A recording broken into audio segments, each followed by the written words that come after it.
Welcome to the show. Today's episode with John Bryant is the story of Spokane's well-known No Lie Brewhouse. No Lie has seen dramatic growth since its founding in 2012. It has become a household name in the craft beer industry and has won over 30 international awards. John is obsessed with mastering the brewing processes and building a culture of community and unity while making Spokane a destination for craft beer, for events, and for gatherings. Now, if this is your first time listening, thank you so much for tuning in. This podcast is all about how people take simple ideas and turn them into reality through hard work. Socks are symbolic of our ideas' humble beginnings. And as your idea becomes a dream, it takes your whole soul to take it from idea to reality.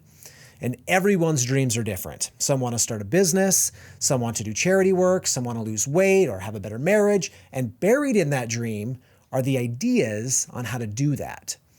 And John has a dream for Spokane and the No Lie Brewhouse. It's ambitious and it is awesome and it's a great story. So let's get into it. Welcome to the Socks and Soul podcast. I am your host, Kelly Ditto. Let's go.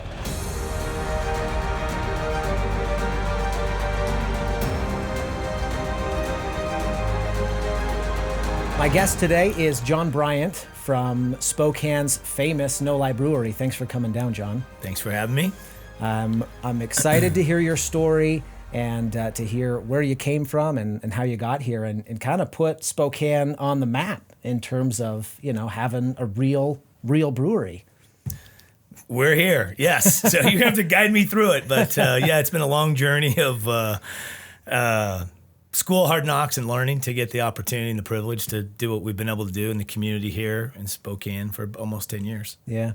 So give us a snapshot of what No Lie is today, and then I want to rewind and talk about what you did, because you worked in the brewery industry for a long time before you started this. Yeah. But give us a snapshot of what it is today. The deep-seated meaning, I think, of No Lie is, a term I'm learning to understand better is a resilient humanitarianism, which means that trauma and bad things and difficult things will continue to happen in society, and part of our role as a brewery is to do our best job to be there as support. Yeah. Doesn't mean we change the world, but it means that we can be a good role model. We can give till it hurts a little bit. We can teach as a culture of people. The brewery obviously is how we do it, and then we also have a pub. But I do believe in all the things that we surround ourselves in the community and in our staff makes us better brewers. It makes us package beer better. It makes us represent the brand of No Lie better, the community of No Lie better. And at the end of the day, it gives us a lot of purpose. And I think during the trials and tribulations of No Lie, especially the first 6 years, there had to be something more to it than the money motive. It became a cause at some point. It became a really much more purposeful to be able to endure it and to make the sacrifice worth it. When you started No Lie, was that your vision? Like, did you come out of the gate saying, this is more than just a business, this is going to be a piece of Spokane culture, we're going to create a family here? Like, was that vision pretty early on in the process? Those things kind of manifest or develop and grow. But when we moved back to Spokane, I was already 46, had been at this industry for already about 25 years working, just since really I've been passionate about beer since 7th grade, which is a whole nother story. I grew up kind of in the shadows of the Olympia Brewery. Yeah. And went to school with a lot of kids whose parents worked on the packaging line, were brewers and marketing, and I kind of fell in love with it. Really didn't even understand it why I did, but it was a social component of it. So you saw it then growing up. You saw this kind of family operated business and what it did for, your family, your parents, and those that you knew? Absolutely. And what the Olympia Brewery had been able to do in the community of Olympia, being such a community leader in a lot of things that they did. When we came here, we really wanted to help develop a craft brewing culture. We wanted to create living wage jobs. We wanted to be a part of the tax base that funded into the community. We knew we'd give back. We didn't know exactly what that meant because we were out of money. We we didn't have much to give back, but there's some stories we'd borrow money to give money away just because we believed so hard that the universe would move. And then when you get all in, you're all in, right? You just go. Right. And there's a lot of sacrifices that we all make in our lives with relationships, families, money, everything when you go all in. You don't really understand what those sacrifices are at the time completely till you look back and say, man, we made it through. Yeah. But I'd say when we started this in back in 2011, 2012, we wanted to create a craft brewing epicenter. We wanted eventually for Spokane to be known for world-class beer, and to make it a movement that would draw people here to experience like a beercation or music, arts, food, culture. And, people didn't really take it serious for a while. And because that was such a tall order back then, there had already been a number of people who had paid the dues and having small breweries. But the last real regional brewery in Spokane was a long time ago, pre-Prohibition.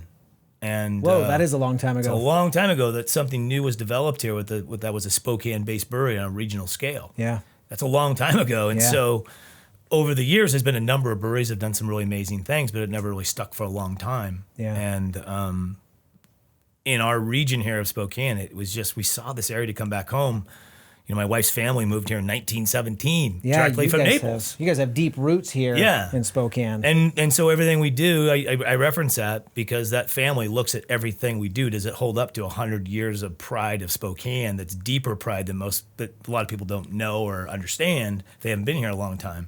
And once you've been here for a few years, you start to get the feel of Spokane. It's different and in a very special way. Yeah. And we didn't want to convince Spokane to be something else. We just wanted to be a part of Spokane, developing and maturing and growing and doing really special things in its own way. Yeah. How would you rate how you're doing on that today? We met with our brewers, and last year we were one of only 3 breweries in all of America to win 3 gold medals around the world. Okay. So it doesn't mean we've arrived, but it does say we're making significant incremental progress. Every batch of beer, that's what we hone in on, is detail, statement of process, detail. Equipment increases and of quality and how we operate them, and training people and safety, and that creates a culture to win. And what I'm proud of is we have a competitive culture to win the customer.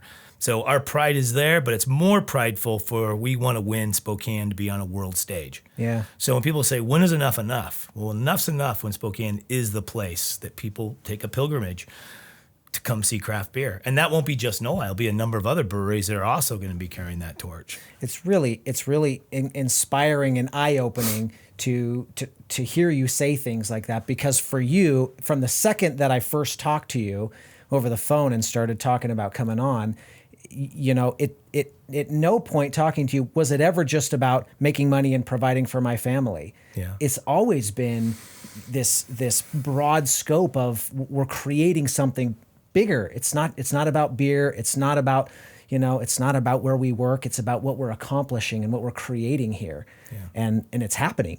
Yeah. You're doing it. There's 84 people that are a big part of it. And man, like I said, I'd been in the industry a number of years before, and I've, servant behind a lot of great leaders that I've served underneath, and learned a lot. And I also learned what I think could also happen again. Those are all dreams. I'm helping other people create their dream. Yeah. And I'm a part of it, which is amazing. And then Cindy and I think other people had a different dream, which was in Spokane. And that why not Spokane? And the early years of Spokane, it's kind of like when somebody else makes you a sandwich, it always tastes better. In Spokane, something from some other city, state, or country was always a better beer than in Spokane. Right. And so we're a bunch of overachievers. Mm-hmm. And when we talk with our staff, you understand, just being as good is not good enough, because you have to overcome the hurdle of Seattle and Bend and Fort Collins, and pick a city that's known for really great beer in America, or Munich, Germany, for that matter. Sure. So the only way we're going to do that is by really getting better and getting tasting notes from every single competition we enter, figure out what we need to do better to keep getting better. Yeah. And so on the international stage was really important for us to travel our beers around the world. We didn't win them all early on, and we get our tasting notes back like, wow, I didn't know that. You start learning pretty soon that making beer is an amazing thing. Getting beer that travels well, holds well on a shelf, is good. A whole different thing. Is good in 4 months. That's a whole other game. And so you really, really have to hit a beer right for it to hold that long. Yeah. I can put a beer in a keg, or we can put a beer in a keg and give it to you in 30 days and keep it cold. It's going to be amazing, right? Sure. But can I give that same beer to you in 4 months and have it still be amazing? And that's where it gets really, really, I call, our staff are artists, they're craftspeople. Oh, sure. And it is happening here. Now, we have to continually prove and earn that, but I do believe there'll come a day when, people in Seattle or Olympia or Fort Collins or New York City or Spokane will say, some of the best beer in the world is made in Spokane. And I know it's still a stretch for some people to believe, but we're working on it. Yeah. And there's other breweries working on that too. Yeah. Well, in less than 10 years or 10 years or so, Yeah. look at how far you've come and done. So rewind me back a little bit and let's talk about, your early career in this industry or maybe even before that. What were you doing before that? And has owning your own business, has starting a brewery, has that always been something that was in the back of your mind? Probably not owning the brewery. I don't believe so. But a lot of the inspiration, and you and I talked early, is really from my grandmother. Yeah. And, whenever it got tired or hard, I would think back upon those times. And I was really incredibly raised by my grandmother and grandfather. My parents were there too, but those were the people who were the nurturing, strong leaders in my life. Yeah. And my grandmother, she'd have the tabs, the little short tab pink cans, cola, Pall Mall, red packs. And she'd sit and talk to me about the Depression. And when she got married at 17, my grandfather was 19 in South Dakota, a very small town, Miller, St. Lawrence, so small, two little towns joined together. And they had my father, shortly thereafter. So I think she was 18 then, and he was 20, and they had a 1-year-old. They hitched a ride during the Dust Bowl. Hitched a ride in 1930, early something, and ended up like in Vader, Toledo, which is on the I-5 corridor in Western Washington by a town called Mossy Rock, where they ended up settling. But they would just tell me they had to get out. They had to find hope. It's all about hope. And because they lived in that area, my grandfather could hunt and fish and put food on the table. That was his plan to provide for the family. Yes, it was like hunter-gatherer. Yes. Yeah. They lived on a tent on a football field. Wow. And with a 1-year-old. They lived out of their car. They relied on a food bank for government subsidies and the value of peanut butter and cheese and bread. And but they always had hope. And my grandfather was a lumberjack, and the stories go on. He was a drinker and a brawler and a lot of other things. He was Irish, German, Scottish, and had a real strong forehead. And they sent my dad away to a boarding school to protect him because they were in the timber towns, which are shanty towns that are put up as you log or you build roads across the mountains. Yeah. And just the resiliency of my grandmother to recognize this probably was where they want to raise a young kid. But his life wasn't any easier. These weren't great places they sent kids. Oh, no. Right? They're tough. Oh, yeah. And so my father was a very tough man, and he ruled with an iron fist, but he was a coach, and he was an educator, and everything was about paying your dues and sacrifice of this generation for the next generation to set them up to have a better opportunity, like you do with your children, and I try to do with mine. Yeah. And those formidable years have always, there's no hill too tall as long as those with you can get up the hill too. Yeah. And that's really hard to get everybody to go over the hill. Yeah. Be it family or what have you. So there are sacrifices that when you take on a business and you're pioneering, that there's a lot of pain, there's a lot of joy, and there's a lot of sacrifice. Yeah. And so when No became a cause and a movement simply was because losing money every year is no fun. Right. And there's too much pain and too much sacrifice and too much loss that you're seeing go by, then we got to really dig in. Yeah. And then your family has to understand and get in on that. Yeah. But I always went back to my grandmother, who would tell me these really motivational stories. This is a lady with an 8th grade education. My grandpa dropped out of school at 6th grade, and his father was a stepdad because my real father died in World War I. He was gassed on the front lines. No kidding. Yeah, it's really crazy stories. Whoa. But they farmed him out for free labor, and so he ran away. And so all that fortitude and resilience, I think, is in our blood, in our DNA to survive, survivalists, But I remember my grandmother saying it was either Mossy Rock or Vader, very small towns, that everybody had shared as much as they could share. This is in the Depression in the 30s. And there was just nothing more to share. It was a poor, depressed town. And she's like a huge fan of FDR and Eleanor Roosevelt in the day. And people were ridiculing her because, well, you believe in all this BS. Right. So she sent a letter to First Lady of the United States at the White House, Eleanor Roosevelt, and begged basically for support for this small town. And within a month, as the story goes, 2 to 3 trucks of fresh meat, vegetables, and produce and fruit from Florida came rolling in this town. No kidding. Yes. Whoa, what a great story. Right? And so if somebody with a barely an 8th grade education, with the resilience with a 1-year-old and an unemployed husband who's now working in the woods, can muster the strength to find a stamp, to handwrite a letter, to send to the White House, you can do anything. You see, it's a great story about don't sell yourself short. Yeah. What do you want to do? Yeah. Go figure it out. Yeah. Wow. But in all that, I don't know, somehow rises Noli, and my father and my mom have paid a lot of sacrifices. So this thing that we live as Noli reflects my wife's family coming from Naples, and we all have our stories. Yeah. But I keep them alive in my head as motivation. I try to teach them to my kids, is that what you are experiencing today isn't what I experienced or your grandfather or your great-grandfather. So when you get these opportunities, make the most of them. Yeah. Right? And understand how they were sacrificed to get here. Yes. And then heart becomes a lot more. But it's hard to teach that, and it's other than tell the stories that some people believe and some people don't, and some people scoff at it. At the end of the day, it really doesn't matter. It's so true, and it's hard. It's hard to get my kids to understand what life was like before the internet, or before television, or Netflix, or whatever. And it's such a critical part of understanding progress, right? And having a sense of taking responsibility for your own actions. Yeah. Annie and I were just talking about this last night with one of our teenagers, who is in the process of, and I think every parent goes through this of begging for a phone, and it's like, listen, we're not opposed to giving you a phone, but we want you to start taking responsibility for your actions. Own what you're doing. And once we see that you take ownership of what you're doing and not blaming it on your circumstances, that tells us that you're ready for this. And that's, my dad grew up on a ranch in Montana, essentially, and these are the kinds of stories, that he tells, is his grandparents, my grandparents, his parents, hunting for food, and we just have no idea, how the struggle really was. Because it's so easy now. Yeah. And I look back then when I was such a young kid, my grandma's smoking the Pall Malls, and there's always 2 or 3 lit. Little cans of Tab. But I think now looking back, she wanted that to be told.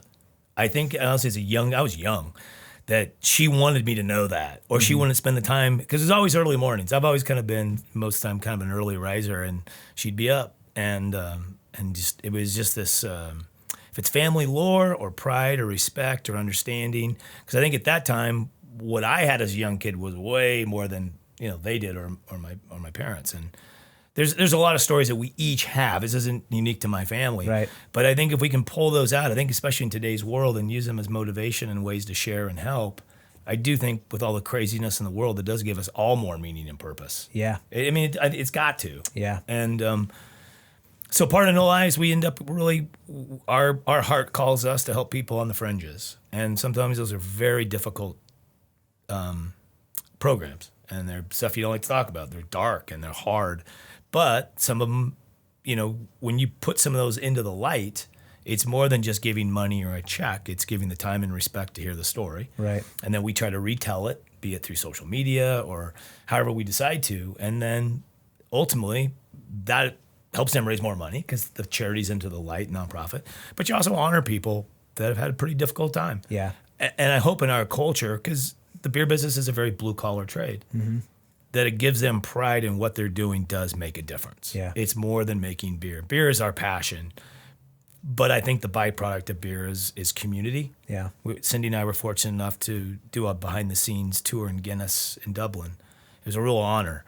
But I remember them telling us over and over again that, in the dark ages or when times got tough in Europe, it was the church and the brewery that would come through. Right. That's where the wealth was. Right, or the help. Yeah. And I always thought, okay, well, someday if we can do that, then our brewery should be the same sense of strength in our own way to our communities. And so that's always been kind of really caught with us. Yeah. And that's our way. Yeah, no, that's spectacular. I love the connection you have to your history and understanding how important it is. Your kids ever say to you, "Dad, don't stop telling those stories about grandma and grandpa"? Yeah, I think it's probably worse if they get around my grandpa, because he's so proud, of multi-generational. And my father's really the one who instilled that it's taken 3 generations. There is no home run ball, right? And so, that's from 1930 to 2021 Right. is a few generations. Yes, it is. And so now, what do we do with that? Right. And yeah. Do you have grandkids yet? I do not. My oldest is 27, so he's married, but right. Someday we'll see. Okay. We might have some little Johns in the future. Yeah, somewhere. Yeah. So tell us about the years leading up to founding No Lie, because you worked at a number of different breweries and a number of different cities. You worked in Bend, which is my growing up stomping grounds. I grew up in Prineville, Oregon, 40 minutes or so from Bend. Yeah. And so tell us what was going on and why you moved. You moved jobs a couple of times. Yeah. And what was going on in your mind. Yeah. I think Cindy and I both take a lot of pride in her family had to move from Naples in 1917 to find employment in Spokane because it was that tough there. And my family, moved from South Dakota in a Dust Bowl and moved all around in tents or living in cars. And my dad luckily got a football scholarship at Eastern in 1950 something, or he would still probably be there. Yeah. I mean, he got the option by having a scholarship and moved around as a teacher. And I think I've always moved around until we said, you know what, we're going to make something in Spokane. Right. But there are no jobs there in the beer industry.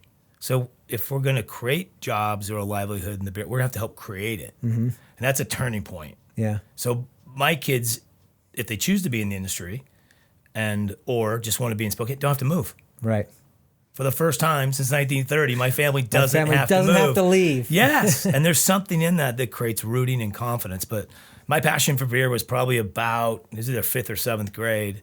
I grew up in a really small town. It was a township outside of Olympia, close to Shelton, Washington. And but I happened to go to school with the same, basically 40 kids from about 1st grade to 8th grade. Uh-huh. At the time, I didn't realize all these kids' parents were working at the Olympia Brewery or the Satsup's nuclear power plant.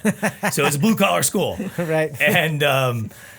But I got to go to a summer employee picnic of the Olympia Brewery with one of my classmates one time. Mm-hmm. And it was like 85 degrees. I can paint the picture today because one of the best moments of my life. Cool. It was an 85-degree day in Olympia in July, which is a beautiful day. It's on Black Lake. And they had the old school picnic tables, the ones like at a national park that feel like they're 6 inches thick. They're just girthy. Yeah. And they had 2 kegs of beer sitting right on the end, pouring off the end with the old gravity taps. And then there was a big, this silver, horse trough full of Shasta Cola. Oh, sure. And for the kids. Right. And then there was that big old school barbecue, the ones with the real heavy wire on them, steel wire and a half cut out keg, flipping burgers and hot dogs.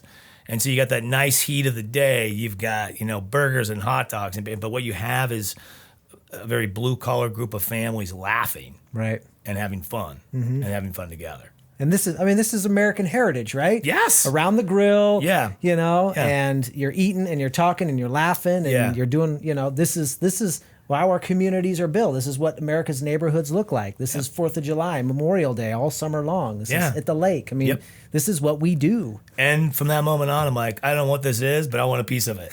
And I really fell in love with probably the culture of beer first and families and some good things of it, and wanted to be a part of it. And I worked at the Coug, which is a bar at WSU when I went to school, and came out. I worked at the Rainier Brewery, did a lot of entry-level apprentice-type jobs. What did you study at Washington State? I was a business and communications major. Okay. Yeah, but I always knew I wanted to be in beverage after that time, and I knew I wanted to be at a brewery. Okay. But you go back to the mid-'80s, and there weren't a lot of breweries. There wasn't a craft movement yet. Right, sure. It was Rainier and Olympia, and those were breweries that were beginning to kind of slowly go away, so they weren't hiring. Yeah. So through a number of... So you didn't see this industry as something that was going away. Yeah. You were like, I'm going to work in this industry. Yes. And I'm going to find a way to get in. I'm going to figure it out. Yeah. And... that is awesome. Along with a lot of trials and tribulations, I finally landed my foot in the Rainier Brewery, and I was the master of not much, but I did a lot of things. From loading a truck to working in marketing to cleaning, cigarette butts out of the parking lot to whatever needed to be done. How long were you there? About 3.5 years. Okay. And I just worked about 80 plus hours a week because I didn't realize the time they were going to go into foreclosure. Oh, no. And so all the MBAs who were in the senior position started leaving to go to other beverage companies. And I'd been there 6 months. So I was like, look, if you want to stick around and work 7 days a week, we'll keep you around and you're going to learn a lot of stuff. Right. And because of that, I became like, I got exposed to a lot of different departments. And I saw the value of departments working together versus siloed. It was really in my brain. I really registered a lot of takeaways from there was, brewing needs to work with packaging, and brewing and packaging need to work with sales, and finance needs to work with production, and everybody needs to work together versus really nice big offices that were separated. And you had your fingers in all of those because of that, because of the hard times that had fallen on them essentially. Yeah. And so they're like, hey, John, we need you to work on this project now. Yeah. And so, what a great internship. Yeah, and it just so happened one of my bosses was going to leave in marketing, and he helped start Portland Brewing Company. He was like, I need you down here. And I'm like, all right, let's do it. Yeah. Small company, startup, and then the fuel of startups began for me. And worked in a lot of different roles, and ended up at Deschutes Brewery for a decade, and ran sales and marketing, and did a lot of other roles there, and then have 3 kids, and we're in Bend, Oregon. It's beautiful. Things are going well, and I was recruited to go to Odell Brewing and help them, again, about 17,000 barrels, a relatively, mid-sized brewery, and help them become what they are today, which is a very strong, successful Western U.S. company. Yeah. How long were you there? Over 5 years. Okay. And then I was offered to take the job as president of Oscar Blues from some past experience that I've done and they needed that fit to help them grow nationally. And where are they out of? It's at Longmont, so it's about, back in the day, it was a 45, 50-minute drive from Fort Collins. And did about 3 years there building it nationally. And at that point, I'm like, okay, we've done this for a number of breweries. That was your 5th one. Yeah. Right? It's like, if we're going to do this at age 46, a close mentor of mine since I was younger was Jack Joyce, who was the founder of Rogue Brewery. And he was also one of the early pioneers and one of the original employees of Nike. Oh, yeah. And he was That's really, where I know that name. Really brilliant guy. And he's like, John, if you're going to do this, do it now. When along that train of working in 5 different breweries from college till we were 46, did it strike you that you were going to do this on your own sometime? I think, the last 4 years probably as I saw what I was doing day in and day out and a lot of long hours. I thought, man, we could probably do this too. Okay. But I was never really driven to go do it because I was making a pretty comfortable living. Yeah. And you enjoyed it. I enjoyed it. I'm 46. I got 3 kids. Why would you risk everything? Right. But it eats at you a little bit. And you're like, plus we wanted to get back home. My parents were getting older and Cindy's dad had passed and her mother had some health issues. And it was just time to get back home. Did you ever That was the pull. Did you ever think to yourself, that's too late. I'm too old. Absolutely. At this time I have 1 kid going into college, 1 kid is a junior in high school, and 1 going 8th grade to freshman year. So 1 going into college, 1 going freshman in high school. My poor daughter was in the middle. So if we're going to move, that was the time. Yeah, right. Because you have 2 big transitions. Yeah. And the pull was it was time to get back home. And that eats at you more than running your brewery. So we start looking at it. I was like, again, what do you want to do? I'm like, well, we love Spokane. When did you start verbalizing this to your wife? Probably a year ahead of time. And was Cindy on board? Oh, yeah. But then the key was really getting back closer to home. Okay. And being able to be there for our parents and, having moved out of where I was outside of Olympia Shelton since, I got out of high school, never been back. I mean, that's the kind of amazing thing about this to me. I mean, it's one thing to leave a career that you are very well known in the industry and very good at. Yeah. And you're being really modest in your success on that.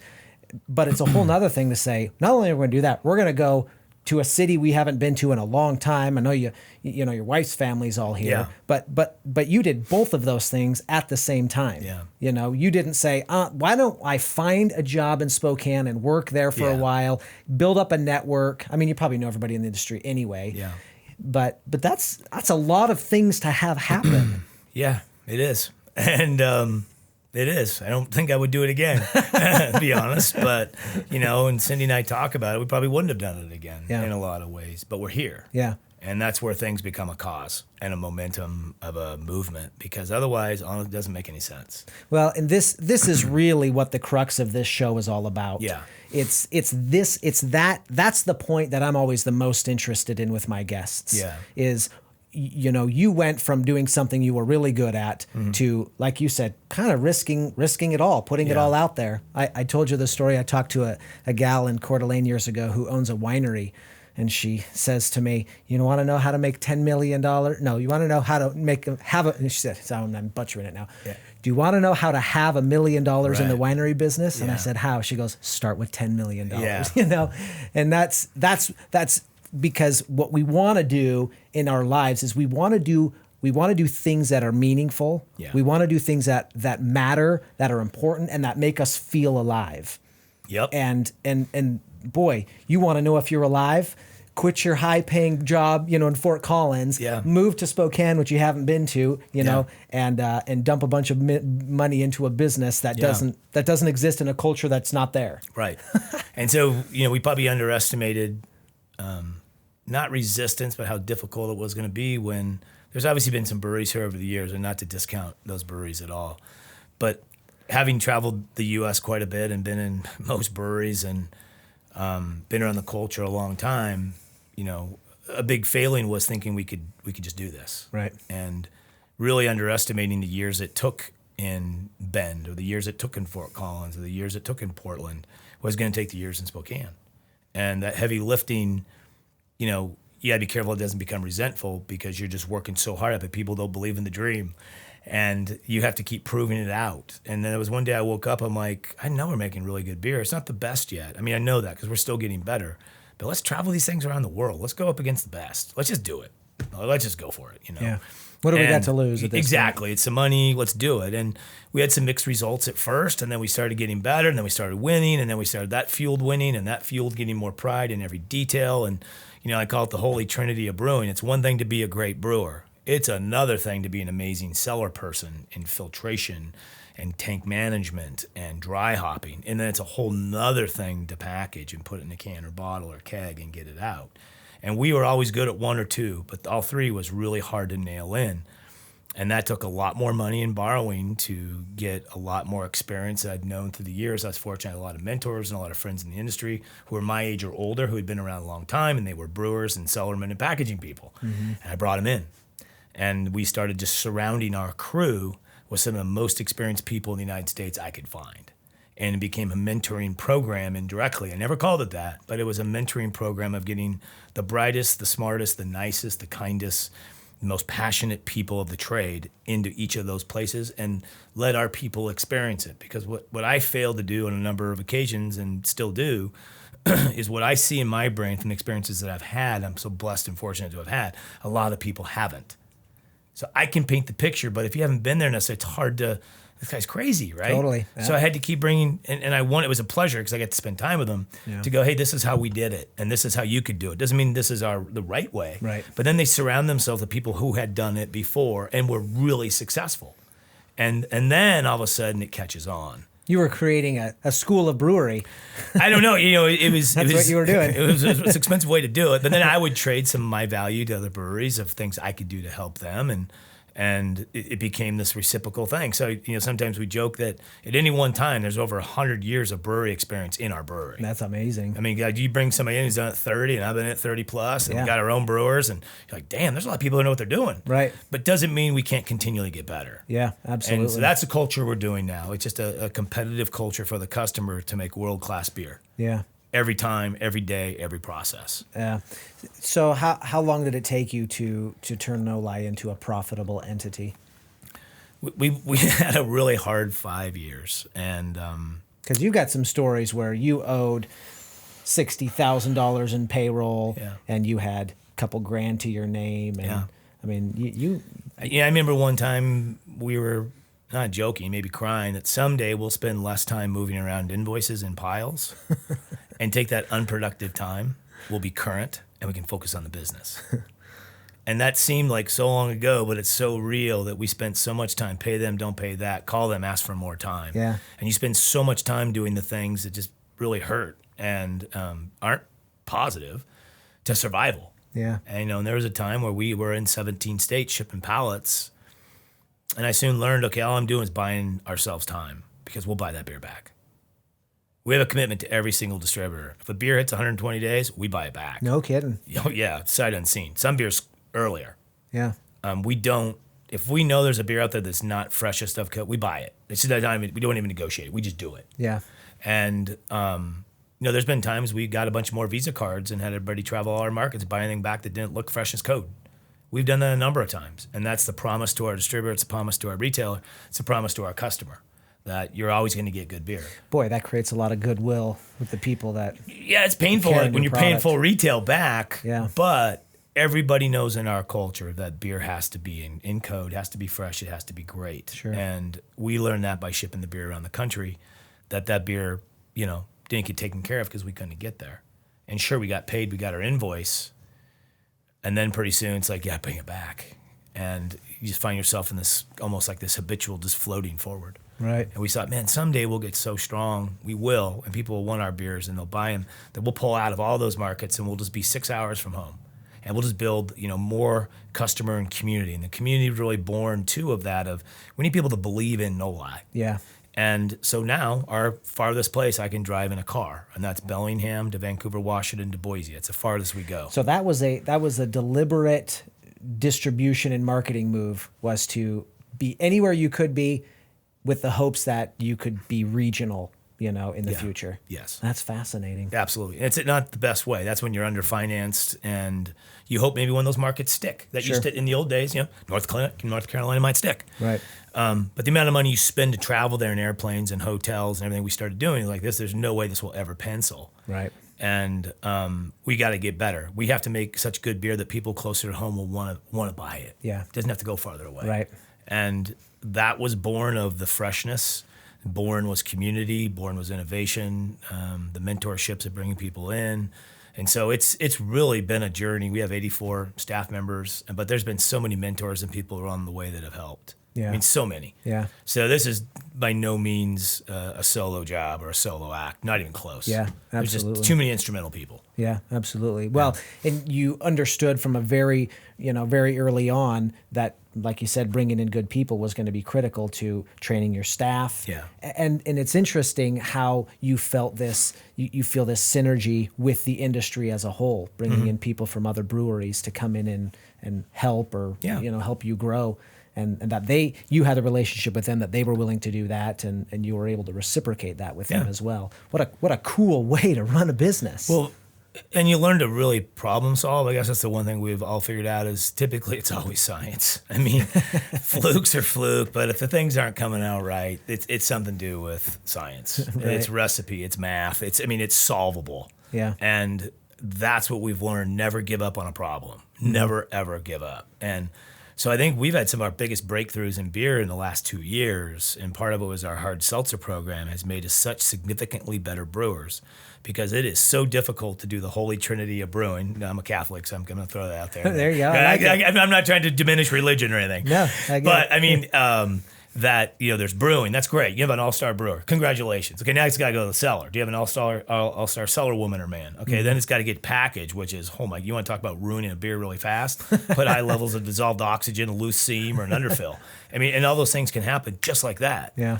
And so we learned that all three of those needed an investment of time, money, resources, mentorship, the right equipment. And I would say only in the last year, 9 months of the 10 years nearly we've been here, we're finally nailing it. Now that will be seen. We're entering our beers now in 2021. We will see. Are we getting to that next level of breaking into the next tier of breweries that can do it consistently, packaged for a long time, different styles, which are harder to do with different yeast strains and different things. Can we do that? And that's what we're going to find out in the next 6 months. Yeah. But behind the scenes, regardless, we're right now still tinkering with recipes, process, equipment, how we do things to make it better. That's a thrill. That's a charge I get.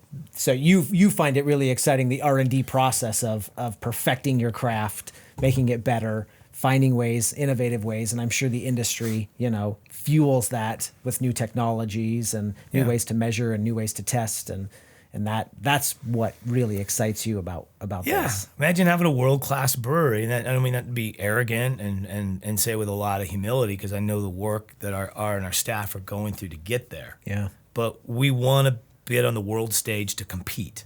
And it's no different than an athlete or a scientist or going to a spelling bee in national, if you're a kid or something, you want to see how far you can go. Totally. Right? And there's a charge out of that. Yeah. Doesn't mean you're better than anybody else. Right. It just means your charge is you want to see how good you can perfect what you do to meet and earn the customer. Yeah. And a lot, it's just kind of almost a servant leadership style. And it's one thing to say that. It's another thing to behave that way. And Right. that's hard. And we're trying to implement that. What we're doing, we serve a customer. Yeah. And we want that customer just to get a charge out of these beers. And we got a long way to go, but we've come a long way.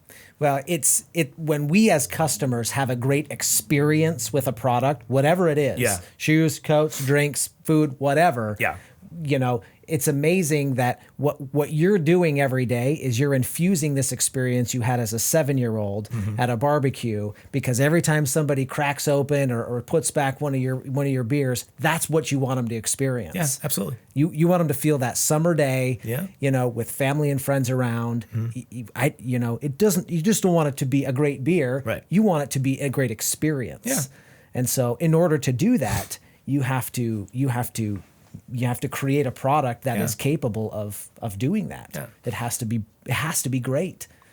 And the pub is the same thing. We want it to be a place you can get amazing food, amazing beer, but an entertainment in a different way. You have to be able to walk in and feel it. And if we've accomplished that, we don't have to say anything sometimes. You just walk in, you look at the pavilion hanging from the ceiling, to the river on the back patio, to the people, and you go, wow, I just feel right here. Yeah. And that's something we continually to kind of massage and tweak to fit. And you're right. I want it to be like a little kid who went to Disneyland for the first time or went to the theme park in northern Idaho. I want that thrill of excitement, those best times of your life you remember. Yes. And we bring that out. Yeah. And that's what we're trying to do. Yeah. And that's beer, but it's more than beer. Oh, totally is. Yeah. Absolutely. So I ask my guests if they have any books or quotes or anything that have been inspirational to them, and you sent me a handful, but they all kind of follow the same theme. Yeah. So clearly you have this, which goes along with what we've been talking about, number one, believe in what you're doing, and then essentially don't turn back. Don't give up on what you believe, and continue to do it until basically it becomes your truth. Yeah. And, the 4 or 5 great quotes that you sent me kind of follow that same theme. Yeah. But I wanted to ask you about the book. Yes. Tell me about the book. Yeah, I mean, the book's called The Alchemist. It's a fable. My mother gave it to me a number of years ago. And, it's interesting, and I don't know if this is how she meant it. She's 84 now. I got to ask her about it. But and I read it every once in a while again. You can read, it's a short read, but at the end of the day, the gold was underneath the person's foot, is where they lived. Mm-hmm. It was a deep appreciation. They chased the world for this treasure. And at the end, when it comes back home finally, that treasure was always there. It's beneath their feet. It's in the house. Yeah. It said dig down a little bit lower. Mm-hmm. And I think for my family, since the Dust Bowl in 1930, we've been chasing around the world to find that place of belonging and employment and community. And I think now where I feel so comfortable in Spokane and so privileged is that this is where my alchemist is. It's Spokane. Yeah. And it's what I want 84 people to know and my family to know. If you choose to be here, this is our treasure. There's enough to go around in Spokane. It's here. Yeah. Now, if you choose to go somewhere else and go, God bless you, go for it. Sure. But you don't have to. Right. As a child, I felt I had to. Yeah. As a young adult, I felt like I had to. Right. And when you have to do something, sometimes it's survival. Yep. When you don't, you get to fine tune. Mm-hmm. So, my kids have the ability to live a different way. And sometimes I think of my role as a leader. I had the booster rockets to get this thing into orbit. Mm-hmm. Then there's a different time for different leadership. Yeah. My leadership might have been a little more scrappy. It might have been a little more survivalist. It might have been really imaginative in my brain to make things fun. I have to imagine, I wake up in the morning imagining, like, how can we make this even better? It's a curse and a cool thing, too, at the same time. But the next level of leadership is how do we take this and just make it better? Yeah. And that's when it's your time to continually bring other leaders up. Because continually hitting a booster rocket doesn't make it better. Right. You might just go farther away from where you want to be. Right. And learning that has been a good thing for me, too.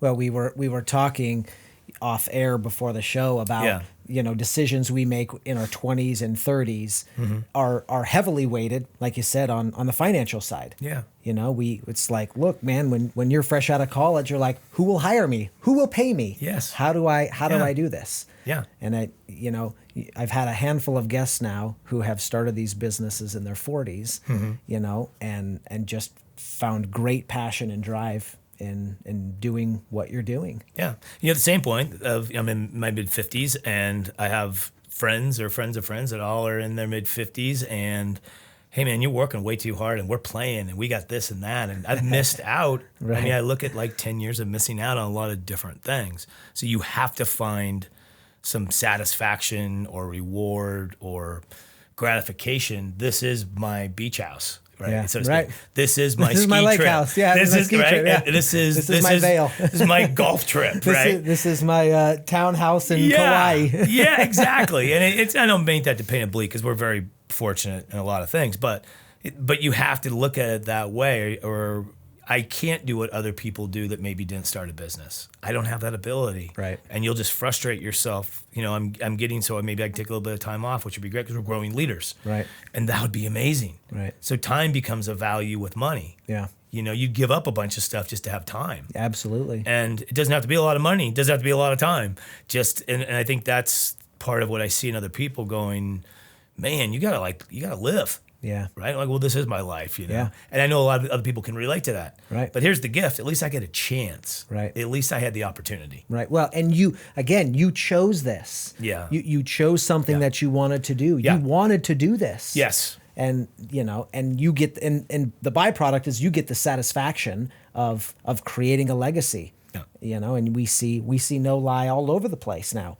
And this is the legacy that you get to leave behind, and Spokane is a better place for it. Yeah, I mean, my hope is that some really instrumental people at the brewery, Ryan Smith and Rab and Ty and, Avant in the kitchen. I mean, there's countless people, and I'm leaving people out there. Our sales team and, Bob Smith and all kinds of people will share in this. They feel a similar satisfaction and pride that they're running this thing that's in their hometown, that they take pride in, that they get satisfaction in, and they represent it just as much as I do. Yeah. They walk out and go, I'm part of No Lie, or I am No Lie, right? Right. But here's the cool thing, so is the community.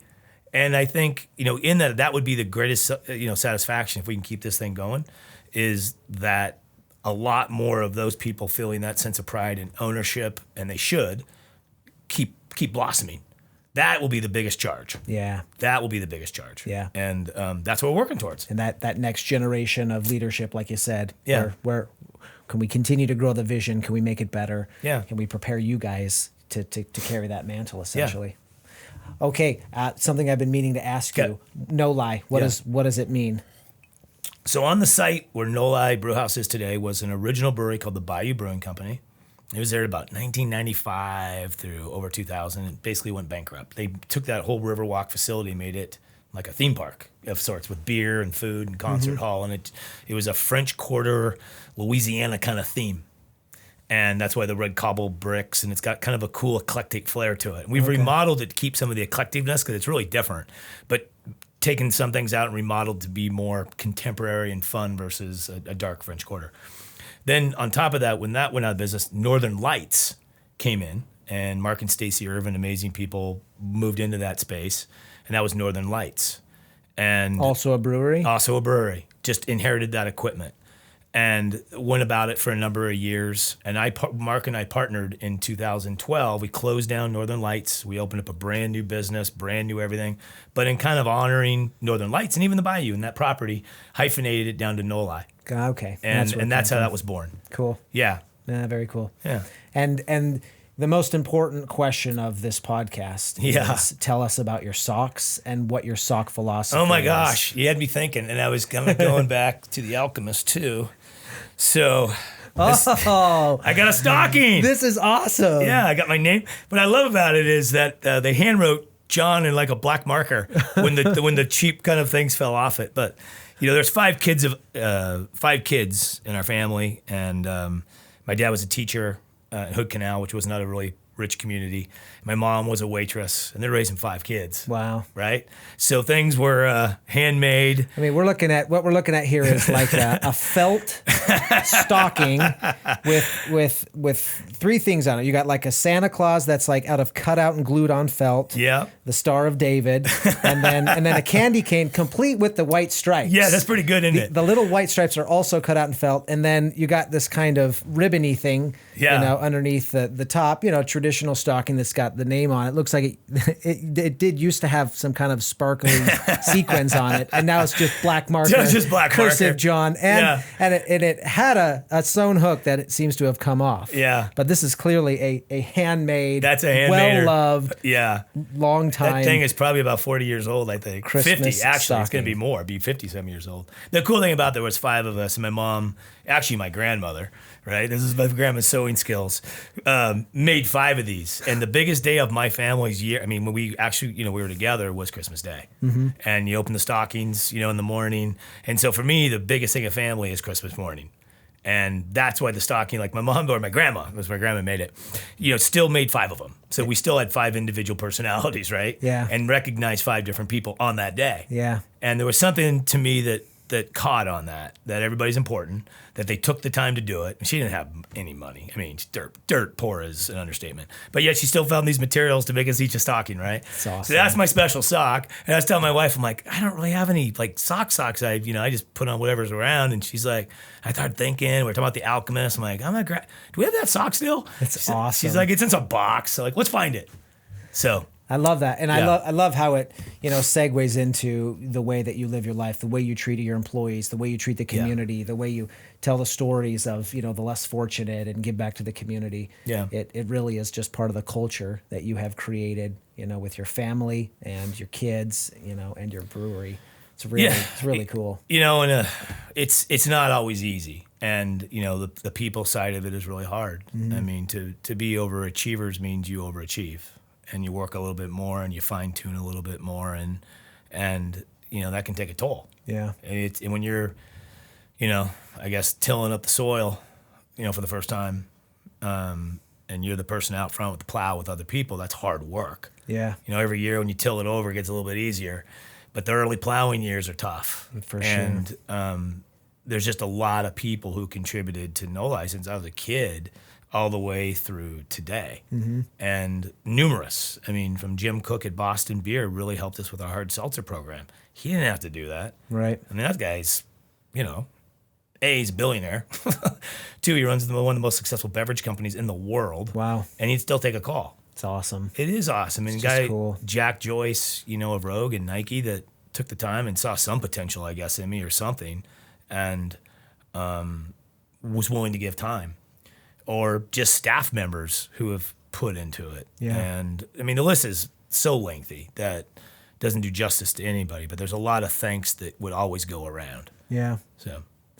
Well, I have a gift for you. You do? I got socks. So I told you, I love socks. I'm a total sock nerd. Okay. So I found these, and they've got this saying on it. It says, my belief, on one sock it says, my belief, and on the other sock it says, stronger than your doubt. I like it. And awesome. After reading your story and talking to you, before you came in today, I thought that this is a guy that has lived this, because I'm sure there were plenty of people that Thank you.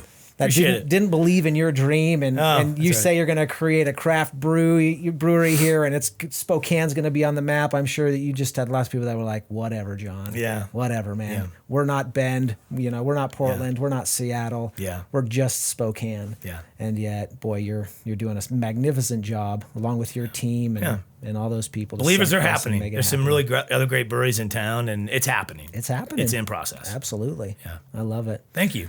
Well, I'll give you the last word. What would you tell people that, in our audience that are out there that are thinking about doing things, businesses or nonprofits or losing weight or whatever? What would you tell them? How do you get started? Oh, man, it's a great question. It's got to be a deep-seated belief. My dad had me read this book when I was a kid. It's called The One-Eyed Man is King. And it is about perseverance and believing in something. And I've always been taught, be it God or what happens to be, the universe moves when you kind of summon it, but you got to put it all out there. Yeah. And things start to happen and you don't understand why. Maybe not all of a sudden. And you just got to stick with it and believe, but you got to keep moving forward towards that goal. So I believe nearly anything can be done. It's a level of sacrifice and commitment you're going to give to it. Yeah. There's always going to be a new company. When we started NOLI, there were 1,700 breweries in America.